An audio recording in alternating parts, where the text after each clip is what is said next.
Die Frage, die mich am meisten beschäftigt hat, ist die Veränderung. Was hat sich im Vergleich zum Vorgänger getan? Die Verpackung hat nun eine 7 statt einer 6 vorne drauf. Das Wallpaper ist jetzt auch etwas anders.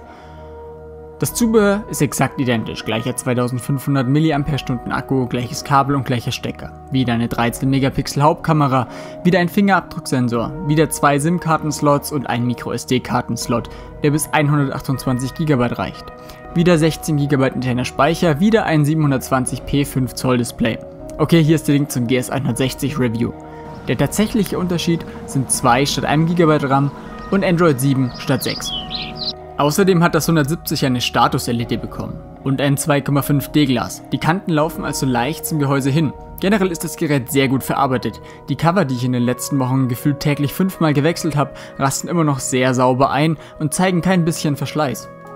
Die LED ist eine sinnvolle Ergänzung. Sie ist nicht zu hell, als dass sie in dunklen Räumen stören würde, aber auch nicht zu dunkel. Man kann gut erkennen, was einem das Gigaset sagen möchte. Mit zusätzlicher Software lässt sie sich auch auf verschiedene Apps konfigurieren. Auch der doppelte RAM war eine sehr sinnvolle Erweiterung. Man merkt deutlich, wie nun mehr als 2 Apps im Hintergrund geöffnet bleiben können, was die Performance des Geräts deutlich verbessert. Meine durchschnittliche Auslastung lag bei 1,3 GB, was schon mal zeigt, dass das 160 deutlich zu wenig RAM hatte. Apropos Performance, in Geekbench erreicht das GS170 568 Punkte im Single und 1571 Punkte im Multiscore. Zum Vergleich, der Vorgänger konnte 535 und 1470 Punkte erreichen. Kein Quantensprung, bedenkt man aber, dass immer noch 4x1,3 GHz das Gerät antreiben, schon eine Verbesserung. Die Performance reicht auf jeden Fall locker für aktuelle Spiele wie Need for Speed oder die von mir auf Android geliebten Emulatoren locker aus. Doch ich hatte beim ersten GS ja noch ein paar Verbesserungsvorschläge und Kritikpunkte. Wie sieht's mit denen aus? Die Kamera bzw. das Breigerät ist beim 160 plus 10 leider immer noch genauso verwaschen und detailarm wie beim Vorgänger. Teilweise sind mir in den Bildern Linien aufgefallen, die die Fotos in Sektoren aufteilen. Scheint, als rechnet irgendeine Automatik nach und verschleiert ihr Schaffen dann nicht. Die 13 Megapixel mit 2,2er Blende zeigen nicht so ganz, was sie drauf haben. Die Lowlight-Performance ist auf dem Niveau einer A7S II. Nicht. Okay, der Vergleich ist unfair, aber die Performance ist gar nicht so schlecht. Zumindest sind die Bilder nicht deutlich verwaschener als die normalen Fotos. Die Panoramabilder werden auch immer noch auf mickrige Dateien zusammengestampft. Nicht mal 1 MB groß. Ist zwar schön für euren Speicher, bei Auflösung von 2608 x 672 kann man einfach nicht schönreden. Ein normales Bild kommt immerhin auf 4160 x 3120 Bildpunkte. Videos werden mit 30 Bildern pro Sekunde in 27p aufgenommen. Habt ihr ein 170, dann geht zuerst in die Einstellung und wählt bei Video gut statt hoch bei der Qualität, sonst kriegt ihr nur 480p raus. Auch bei den Fotoeinstellungen solltet ihr etwas rumspielen, damit die Fotos nicht ganz so verwaschen sind. Ich habe alle Automatiken auf niedrig gesetzt, so bekommt man die besten Bilder und kann nachträglich noch nachschärfen oder die Belichtung etwas korrigieren. Die Smart Features. Im ausgeschalteten Zustand könnt ihr einen Buchstaben auf das Display zeichnen und das 170 öffnet euch dann alles, was ihr damit verknüpft habt.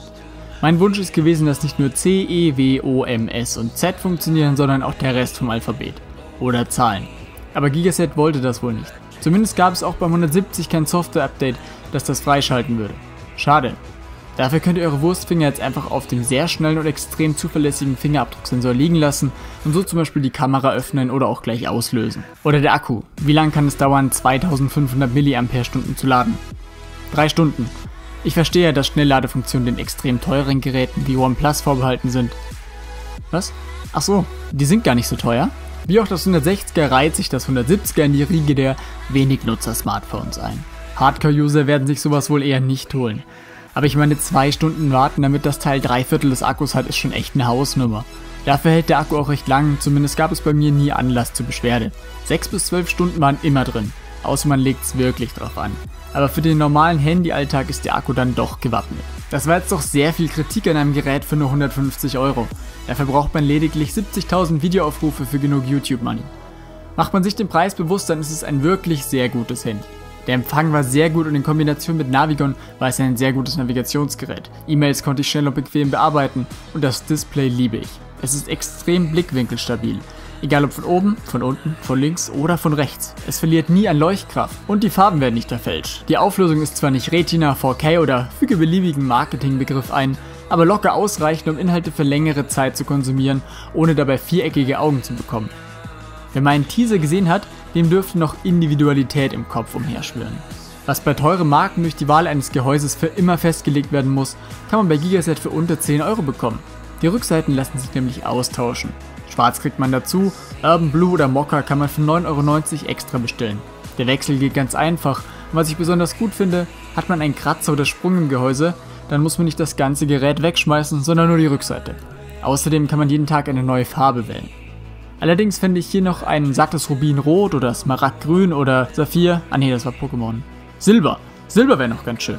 Ich freue mich auf jeden Fall, dass Gigaset den Markt nicht den Asiaten und Amerikanern überlässt, sondern frischen Wind aus Deutschland mit reinbringt. Zwar sind die Geräte bis jetzt kein Innovationswunder, dafür aber sehr solide. Ähnlich wie deutsche Autobauer, die sind auch nicht innovativ, aber solide. Und ich kann es jederzeit empfehlen.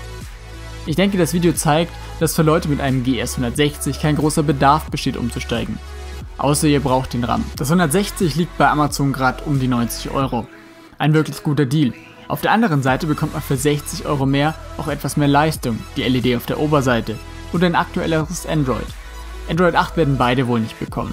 Habt ihr das Geld übrig, dann nehmt auf jeden Fall das neuere Modell. Ansonsten kann ich euch immer noch das GS160 empfehlen. Ich bin auf jeden Fall gespannt, was in Zukunft noch so kommen wird.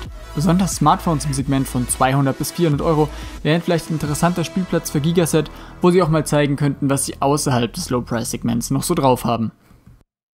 Das war mein durchaus etwas kritisches Review zum GS170.